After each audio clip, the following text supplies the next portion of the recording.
बादशाहों का बादशाह, जो जलाल का बादशाह, उसके लिए और जोरदार तालियां बजाइएगा। बादशाहों का बादशाह, बादशाहों का बादशाह यीशु बादशाह की। खुदा आप सब लोगों को बरकत दे। कितने लोग आज खुश हैं? खुदा आपको बहुत ज्यादा बरकत दे। मुझे बड़ी खुशी है आपको मिलके।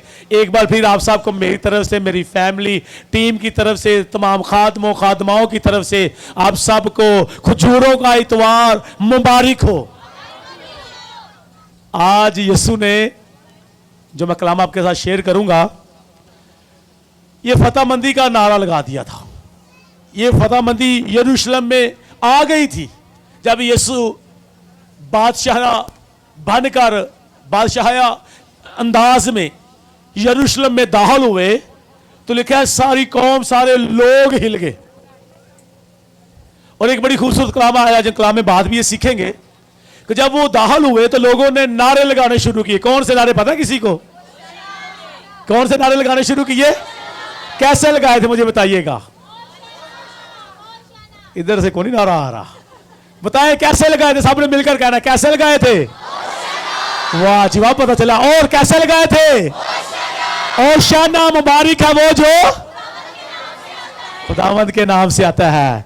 तो मेरा और आपका यीशु फातेह है फातेह या नहीं है फातेह? तो कितने लोग कलाम सुनने के लिए तैयार हैं? उसके कलाम को तालियां बजाकर वेलकम कीजिएगा। मेरे साथ खोलिएगा। आज ये बताना मैं चाहता हूं आपको, यीशु के बारे में जितनी भी पेशनगोइयां हुई वो सारी की सारी मेरे यीशु के ऊपर पूरी हो गई। सिर्फ एक रह गई है और वो भी जल्द पूरी होने वाली है। वो कौन सी पता है किसी को? हाँ जी, मैं जल्द सफेद घोड़े पर सवार होकर जल्द आएगा, जल्द आएगा दुनिया का इंसाफ करने के लिए। बादशाहों का बादशाह, उसकी पिशाच के ऊपर लिखा हुआ है। मकाश 19 पढ़ के देख ले, 10 से 13 पढ़ के देखा, 13 में लिखा, उसकी पिशाच के ऊपर लिखा हुआ है बादशाहों का बादशाह, यस खुदावंदों का खुदावंद, बादशाहों का बादशाह यीशु बादशाह, जल्द वो आने वाला है। मेरी बहन, मेरे भाई, मेरे साथ खोलिएगा। आज की जो पेशेंट को यीशु के लिए हुई थी, हम उसको देखेंगे। जिक्रिया नबी का सहीफा, जिक्रिया नबी की यह किताब आप खोल लें, सहीफा कह ले, जो जिक्रिया के ऊपर खुदा का कलाम नाज़िल हुआ, जो उसने लोगों को खुदा का कलाम सिखाया, उसका नामा बाप और नावी आयत को हम पढ़ेंगे। जिक्रिया नबी का सहीफा, उसका नामा बाप नावी आयत में ये लिखा है। जिन बहनों के पास बेटियों बेटों के पास बाइबल है, जरूर मेरे साथ खोलिएगा। कलाम में लिखा है, ए बिनते सियून तू नहायत शादमान हो, ए दुख्तरे यरूशलेम खूब ललकार, क्योंकि देख तेरा बादशाह तेरे पास आता है, वो सादक है और निजात उसके हाथ में है, वो हलीम है और गधे पर बल्कि जवान गधे पर सवार है। खुदावंद इस कलाम के वसीला से आप सबको बरकत दे। सब कहे आमीन, ऊंची आवाज में आमीन। मेरी बेटी, मेरे बेटे, बड़ा खूबसूरत कलाम, जिक्रिया 9 बाप उसकी 9वीं आयत लिखा है, ए बिन्नते सियून। बिन्नत पता किसे कहते हैं? बेटी को। ए बिन्नते सियून, ए सियून की बेटी, तू नहायत शादमान हो। और खुदा का कलाम सबके लिए है। आज मेरी बेटियों, मेरे बेटों, खुदा आपको कह रहा है, ए बिन्नते फ्रांसिस्टोन, ए फ्रांसिस्टोन की बेटियों, ए लाहौर की बेटियों, पाकिस्तान की बेटियों, ए मसीह की बेटियों, जितनी भी इस दुनिया में बेटियां हैं, उनको खुदा कह रहा है, तू नहायत क्या हो? शादमान हो, खुश हो, अपने दुख को, मुसीबत को भूल जाओ, खुश हो जो, शादमान हो जो। और आगे लिखा है, ए दुख्तरे यरूशलेम। दुख्तर भी किसको कहते हैं पता आपको? बेटी के लिए इस्तेमाल होता है ये भी। ए दुख्तरे यरूशलेम खूब ललकार, जैसे आज आपने नारे लगाए हैं ओशाना के, बादशाहों के बादशाह यीशु बादशाह के आपने नारे लगाए हैं, खूब ललकार, क्योंकि तेरा बादशाह तेरे पास आता है। बादशाह आपके पास आ गया है, बादशाह आपके घर में आ गया है, बादशाह आपके दिल में आ गया है। बादशाहों का बादशाह यीशु बादशाह आपके घर में आ गया है, आपके पास आ गया है। अब पढ़ के देखे मकाशिफा 3 बाब उसकी 20वीं आयत में यीशु कहता है मैं तेरे दिल के दरवाजे पर खड़ा हुआ क्या करता हूं, दरवाजा खटखटाता हूं। जो अपने दिल का दरवाजा खोलेगा मैं क्या करूंगा, अंदर आऊंगा, उसके साथ क्या करूंगा, खाना खाऊंगा। अंदर आऊंगा, उसके साथ खाना खाऊंगा। भाई बादशाहों का बादशाह आपके दरवाजे पर आके, आपके दिल के दरवाजे पर आके खटखटा रहा है कि मेरी बेटी, मेरे बेटे, दरवाजा खोल, मैं तेरे साथ आऊं, मैं तेरे पास आऊं, मैं अंदर आऊं और तेरे साथ क्या करूं। बादशाहों के बादशाह के साथ खाना खाना कोई छोटी बात है? मुझे बताएं, छोटी बात है या बड़ी है? मुझे बताएं। छोटी बात है? कितने समझेंगे बड़ी बात है? तो फिर कितने चाहते हैं बादशाह को अपने दिल में वेलकम किया जाए? सभी चाहते हैं तालियां बजाकर कहे खुदावंद यीशु, वाज काम में कहे खुदावंद यीशु, कहे खुदावंद यीशु, बादशाहों के बादशाह हम तुझे वेलकम करते हैं अपने दिल में। आमीन। आगे लिखा है तेरा बादशाह तेरे पास आता है, वो सादक है। सादक का मतलब क्या है? सच्चा। मेरे बुक नाम ही सादक है। सादक का मतलब है सच्चा, वो सच्चा है, सादक है। उसने कहा राह, हक और जिंदगी। हक का मतलब भी सच है, सच पे वो सादक है और निजात उसके हाथ में। निजात यीशु के पास है। जब यीशु पैदा भी हुआ था, आप मत्ती 1:21 पढ़ के देख ले, वहां पर भी लिखा है तो उसका नाम क्या रखना, यीशु रखना, क्योंकि वही अपने लोगों को उनके गुनाहों से क्या करेगा, गुनाहों से निजात देगा। यहां पर भी लिखा है निजात उसके हाथ में है। कितनी खुशी की बात है कि वो निजात हाथ में लेकर आपके दिल के दरवाजे पर खटखटा रहा है। मेरी बेटी, मेरे बेटे, दरवाजा खोल, मैं अंदर आऊं, तेरे साथ खाना खाऊं, तुझे निजात दूं, तुझे गुनाहों से माफी दूं, तुझे पाक और साफ कर दूं। ऐसा बादशाह कोई है? कोई दुनिया में ऐसा बादशाह है जो आपके दरवाजे पर आके खटखटाए? नहीं आता, नहीं ना आता। वोट लेने फिर भी नहीं आता, अपने वर्करों की भेजता है। लेकिन ये ऐसा बादशाह है, उसके बारे में देखें, उसमें खूबी क्या अगला हिस्सा पढ़े। देखिए वो हलीम है, हम्बल है, हलीम है, उसके अंदर गुरूर और घमंड नहीं है। वो हम जैसे छोटों के साथ प्यार करता है, उनके साथ खाना खाना चाहता है। वो दुनिया के बादशाहों जैसा नहीं जो छोटों के साथ हाथ भी नहीं मिलाते। वो ऐसा बादशाह है, हलीम है, हम्बल है, वो आपके पास आना चाहता है। उसके अंदर ये खूबी है। और आगे लिखा है वो गधे पर, बल्कि जवान गधे पर सवार है। वो गधे पर सवार होकर, इसके बारे में लिखा है बल्कि वो गधे पर, बल्कि लादों के बच्चे पर जो सवार है। ये रेफरेंस ये चारों रेफरेंस आपको चारों अंजील में मिलेंगे। पहले आप पढ़ के देखें मत्ती उसका 21 बाब को लिखना चाहिए, लिख भी सकते, पहली 17 आयत। वहां पर भी लिखा है कि जब यीशु बैत फगे के करीब पहुंचे, जो बैत फगे जो है वो यरूशलेम और बैतनिया के दरमियान में है, तो उन्होंने अपने 2 शागिर्दों को भेजा, जाओ सामने तुम्हें चौक में या घर के बाहर एक गधी और उसके साथ बच्चा बंधा हुआ मिलेगा, तुम जाकर क्या करो, उसे खोल लाओ। अगर कोई रोके तो कहना खुदावंद को इसकी क्या है, जरूरत है।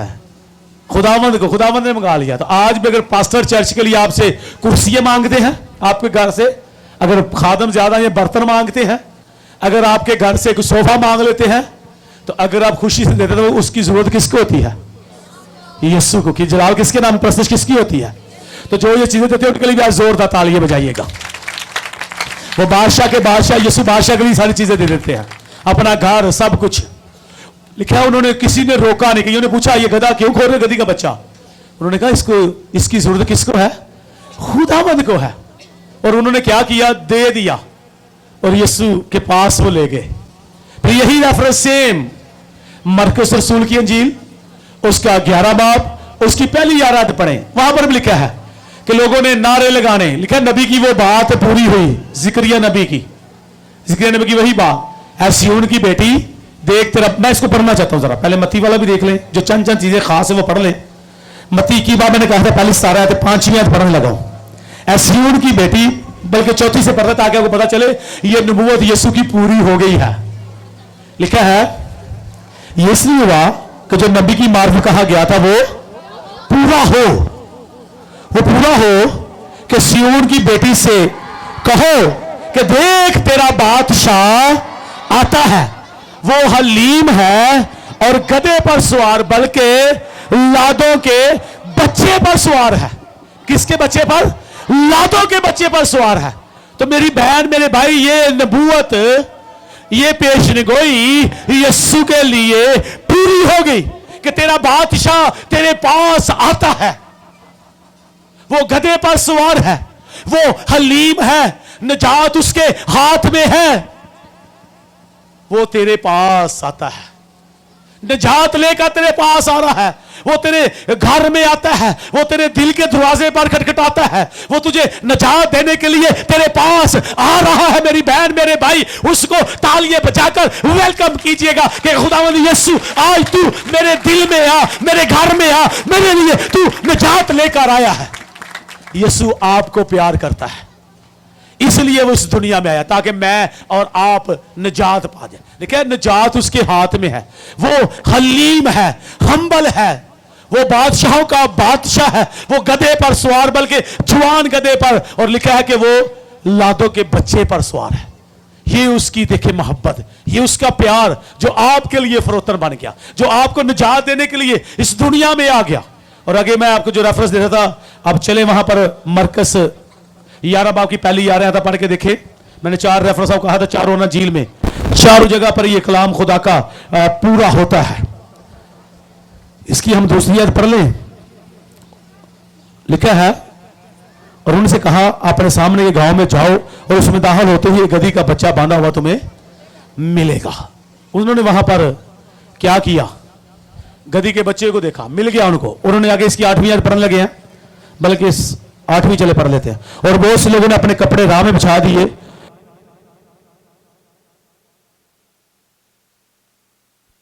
और उन्होंने क्या किया? खेतों में से डालियां काटकर फैला दी। और आगे देखें, और जो उसके आगे आगे जाते और पीछे पीछे चले आते थे, पकार पकार कर क्या कहते थे? आवाज बड़ी कम है आपकी। मैनू तो लामा बड़ा आंदा जे, कई दफा गेम कहते हैं आवाज बड़ी घट आई है, इसलिए लामे नहीं आने चाहिए, आवाज ऊंची। क्या कहा था उन्होंने? अब पता चला है। अभी भी कई काम बोले हैं मेरे ख्याल में, सारे बोलेंगे तो मेरे ख्याल में आवाज ऊपर तक चली जाएगी। ये टेंट भी फट जाते हैं, इनको चीर जाती है आवाज हमारी। खुदा की आवाज आके शोलों को चीरते नहीं चीरती। क्या कहा था? मैं दोबारा पढ़ना, फिर आपने भी पढ़ना है। और जो उसके आगे आगे जाते और पीछे पीछे चले आते थे, पकार पकार कर क्या कहते थे? क्या कहते जाते थे? और शाना जो खुदा मुबारक है वो जो खुदावंद के नाम से आता है। आप बहुत अच्छे लोग हैं, आप नारे अच्छे लगाते हैं, खुदा आपको बरकत दे। बताना ये चाहता हूं, उन्होंने नारे लगाने शुरू किए। उन्होंने बादशाह के बादशाह को, यीशु बादशाह को मुबारक कहा। उन्होंने कहा ओशाना, मुबारक है वो जो खुदावंद के नाम से आता है। आगे चले एक और रेफरेंस देखते हैं, लूका रसूल की अंजील, उसका 19 बाब, उसकी 28 से 31वीं आयत, वहां पर भी सेम ऐसा ही रेफरेंस मिलता है। और मैं आपको यह बताना चाहता हूं 45वीं आयत में हुआ क्या था, फिर आपके साथ सीखेंगे भी। मैंने 19 बाब की 28 से 46 आयत कहा था, 45 से 46 आयतें पढ़ने लगा एंड वाली। फिर वो हैकल में जाकर बेचने वालों को निकालने लगा और उनसे कहा, लिखा है कि मेरा घर दुआ का घर होगा, तुमने इसको डाकुओं की खो बना दिया। एक रेफरेंस और देख ले, फिर उसके बाद कलाम आगे सीखते हैं। यूहन्ना रसूल की अंजील चले, वहां पर 12वां बाब, उसकी 12वीं और 13वीं आयत पढ़ने लगा हूं। दूसरे दिन बहुत से लोगों ने जो ईद में आए थे, ये सुनकर के यीशु यरूशलेम में आता है, यरूशलेम में यीशु आता है, उन्होंने क्या किया? खजूर की और उसके इस्तकबाल को निकलकर के ओशियाना, मुबारक है वो जो खुदावंद के। चलिए, ये मुझे मिल गई है खजूर की डाली, यही ले लेते हैं। ये खजूर की डाली, यहां पर पता चल गया, चारों में झील हमने पढ़ ली। फिर हम मकाशवा 7वां पढ़ के देखे तो वहां पर 7वीं आयत से पढ़े, वहां पर लिखा है, वो कहते मैंने बहुत सी भीड़ देखी, बहुत से लोग थे जिन्होंने सफेद जामे पहने हुए थे, सफेद कपड़े पहने हुए थे, उनके हाथों में खजूर की, वो बर्रा के तख्त के आगे थे, नारे लगा रहे थे, अजल जिबा किया बराई हामद के प्रस्त के इज्जत के शुक्रगुजारी के। इसके मतलब जो फाते लोग हैं के हाथों में खजूर की डालियां होनी चाहिए। इसका पता देखें, ये चले मैं दो को ले लेता हूं, इसको नीचे करता हूं। पढ़े लिखे लोग कितने बैठे हैं, तो ये क्या बनता है? क्या बनता है? नजर आ रहा है आपको? क्या बनता है? वी। तो वी फोर क्या होता है? विक्ट्री। तो विक्ट्री का क्या मतलब है? फतेहमंदी, फाते। इसलिए उन्होंने खजूर की डालियां ली थी। आज भी कई तरह के लोगों को देखे तो जब वो साइन देते हैं तो ऐसे करते थे वी का। इसका मतलब हम फाते हैं, हम कामयाब हो गए हैं, हमने फतह पा ली है। इसलिए उन्होंने खजूरों की डालियां ली हाथों में। ये बाइबल बताती है। बगाशा साहब उनके पास भी देख ले, उनके हाथों में खजूर की डालियां थी। उन्होंने कहा विक्ट्री, फतेहमंद, फाते लोग आ रहे हैं, इन्होंने फतह पा ली है। खजूर की डालियां इन्होंने फतह पा ली है, इसलिए खजूर की डाली कि ये फाते लोग हैं। उन्होंने फाते बादशाह को वेलकम किया। वो गधे पर सवार है और यीशु ने काम क्या किया? निजात उसके हाथ में है। मैंने आपको बताया वो कि दिल के दरवाजे पर खटखटाता भी है। आप कलाम में पढ़ के देखें, खुदा के कलाम में पढ़ के देखें, पहला ग्रंथियों 3 बाब उसकी 16वीं 17वीं आयत, 16वीं आयत लिखा है, क्या तुम नहीं जानते कि तुम्हारा ये बदन रूहुल कुद्दस का मकदस है और खुदा का रूह तुम में क्या हुआ है? बसा हुआ है। जो खुदा के मकदस और खुदा के घर को बर्बाद करेगा, मैं उसे क्या करूंगा? तो उस दिन यीशु ने किया क्या था? आपको ये बताने। पढ़ दिया 45वीं आयत, मैंने 46 पढ़ी आपके सामने। लुका की इंजील 19 बाब में लिखा, यीशु वहां से जब लोग नारे लगा रहे थे ओशाना के, मुबारक है वो जो खुदावंद के नाम से आता है, ओशियाना मुबारक है वो जो खुदावंद के नाम से आता है, तो लिखा यीशु वहां से सीधे कहां गए? हैकल में गए।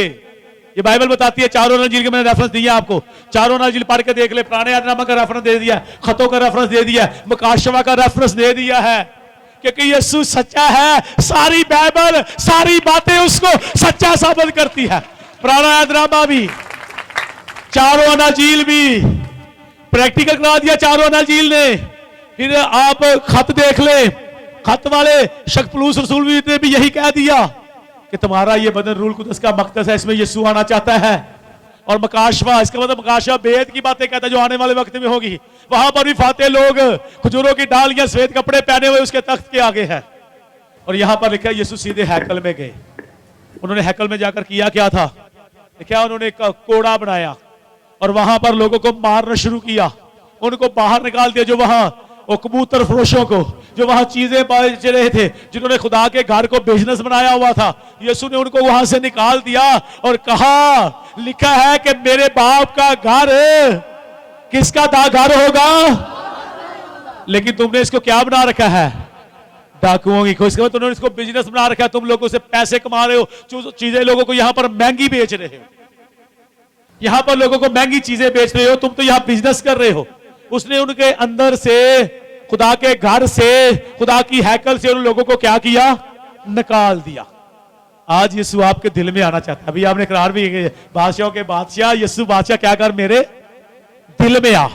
यीशु आपके दिल में आना चाहता है और आकर जैसे हैकल में आए, आजकल हमारे दिल के अंदर ही बहुत से डाकू बैठे हुए हैं। ऐबजोई, चोरी, लालच, बिदते और बड़ी बातें हमारे अंदर, हमारे दिल के अंदर। यीशु दिल के अंदर आकर इसको भी किसका घर बनाना चाहता है? लिखा है तुम्हारा बदन ये रूहुल कुद्दस का मकदस है, खुदा का घर है। जो खुदा के घर को बर्बाद करेगा उसे मैं बर्बाद कर दूंगा। वो आपके दिल के अंदर आकर इस दिल को भी पाक साफ करना चाहता है। इसके अंदर जितनी बदी है, गंदगी है, उसको निकाल कर आपको निजात देना चाहता है। लिखा निजात उसके हाथ में है। वो आपके पास आ रहा है, वो आपके पास आ रहा है, वो आपके पास आ रहा है। अपने हाथों को उठाकर कहिएगा यीशु तू मेरे पास आ रहा है, तू मेरे पास आ रहा है, तू मेरे पास आ रहा है। आपको पता है पतरस ने कितनी बार इनकार किया था? जुमेरात को कलाम सीखेंगे हम। कितनी बार यीशु ने कितनी बार बाद में इकरार करवाया था? 3 बार आपने भी कह दिया यीशु तुम मेरे पास। फिर हाथों को उठाइएगा, कहे खुदावंद यीशु आज तू बादशाहों का बादशाह मेरे दिल में आ, मेरे दिल में आ, मेरे दिल में आ। आज मुझे निजात दे, आज मुझे निजात दे, आज मुझे निजात दे, क्योंकि निजात तेरे हाथ में है, क्योंकि निजात तेरे हाथ में है, क्योंकि निजात तेरे हाथ में है। क्योंकि कलाम में लिखा है आसमान के तले जमीन के ऊपर आदमियों को दूसरा नाम नहीं बख्शा गया जिसके वसीला से निजात पाए। निजात तो सिर्फ यीशु के नाम में है। यीशु के लिए जोरदार तालियां बजाकर अपने दिल में उसको वेलकम कीजिएगा। निजात सिर्फ मेरे यीशु के पास है। इसलिए तो आप नारे लगाते हो शाना मुबारक है वो जो खुदावंद के जिंदाबाद। जिंदाबाद कौन है? जो जिंदा है वो हमेशा जिंदाबाद रहेगा, वो हमेशा जिंदाबाद रहेगा। उस जिंदा खुदा के लिए जोरदार तालियां बजाइएगा और जोरदार तालियां बड़ी कम है। आवाज आपकी ठीक हो गई है, हाथ लगता थक गए। कलाम में लिखा है सुस्त घुटने और ढीले हाथों को, इब्रानियों 12 पढ़ के देख ले। सुस्त घुटने और ढीले हाथों को क्या करो? दुरुस्त कर लो। हाथों को तालियां बजाओ एक दो, फिर हो गया दुरुस्त। हालेलुया। कलाम ने अपना मुंह खूब खोल, मैं उसे क्या करूंगा? बादशाहों का बादशाह, बादशाहों का बादशाह, बादशाहों का बादशाह, यीशु बादशाह की ओशाना। मुबारक है वो जो, आपके हाथ भी ठीक हो गए, आपकी जुबान भी ठीक हो गया। यीशु के लिए जोरदार नारे, जोरदार तालियां। हालेलुया। अब हदिये के गीत के बाद आपके घुटनों को भी चेक करना है। लिखा है ना, मैंने इब्रानियों भाई रेफरेंस दिया, बाइबल के बाहर की बात नहीं कर रहा मैं। इब्रानियों 12 सुस्त घुटनों ढीले हाथों को क्या करो? हाथ तो दुरुस्त हो गया, अब घुटने भी दुरुस्त करने हैं। तब मैं क्वायर को दावत दूंगा कि वो आकर आपके साथ हदिये का गीत गाए। उसके बाद जिंदाबाद का गीत हम बाद में गाएंगे एंड पे। फिर घुटने चेक करेंगे कितनों के घुटने ठीक है, कितनों को कलाम के वसीला से बरकत मिली है। सस्त जातों को उठाकर तालियां बजाकर बताइएगा आई लव यू जीसस। हम कलाम का ऑनर इज्जत खुदावंद तुझे देते हैं। आज कितने यीशु बादशाह की ईद पर खुश है? इस फतेहमंदी की खजूरों का इतवार, इसके मतलब फतेहमंदी का इतवार। जोरदार तालियां इस पाक दिन के लिए लगाइएगा। खुदा आपको बरकत दे। आपकी जोरदार तालियों में मैं क्वायर को वेलकम करता हूं। क्वायर के लिए भी जोरदार तालियां।